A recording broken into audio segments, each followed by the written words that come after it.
რიყე როგორც პარკი პრაქტიკულად დასრულებულია წელს გაზაფხულზე ალბათ დავასრულებთ. რაც შეეხება თეატრს, თეატრიც დასრულებულია პრაქტიკულად გარედან და შიგნით სამუშაოებისთვის სამწუხაროდ თანხები ჯერ არ არის. თუმცა ყოველგვარი დანახავჯების გარეშე ვფიქრობ, რომ რაღაც ერთგვარი ალტერნატიული თავისუფალი მუსიკალური თუ შემოქმედებით სივრცეთ ის შეიძლება ზედმეტი თქვათ შიდა რემონტების გარეშეც ჩამოყალიბდეს.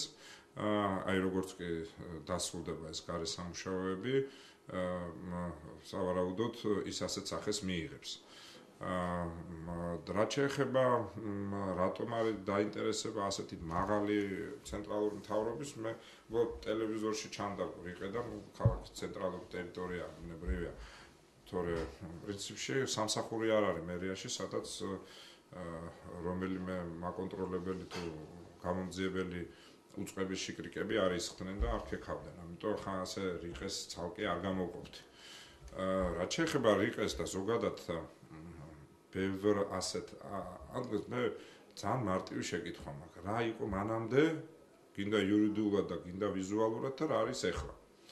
იურიდიულად რიყე იყო დაახლოებით 20 საკადასტრო ერთეულად დაყოფილი, პირდაპირი გაგებით პრიხვატიზირებული. მაგალითად ერთ კურიოზს გეტყვით, რიყის ერთ-ერთი მონაკვეთი ზესტაფონის რაიონის სასამართლოთი იყო დასაკუთრებული. ერთი ნაწილი გურჯაანის სასამართლოთ და ზესტაფონის და გურჯაანის სასამართლოს ქვემდებარეობაში როგორ მოხდა ქალაქის ცენტრში მდებარე მიწა, ამის ახსნა სრულიად ფანტასმაგორიული რამეა, იმიტომ მოხდა, რომ იქ იმერეთის ოდა იდგა და ამიტომ დაექვემდებარა ზესტაფონის სასამართლოს, იქ კახურის სახლი იდგა, გახსოვთ ადრეს კომუნისტების პერიოდიდან და შესაბამისად გურჯაანის სასამართლოს. აი ამ სამართლიანობის აღდგენაზე საუბრობს დღეს ჩვენი ძვირფასი ახალი მთავრობა.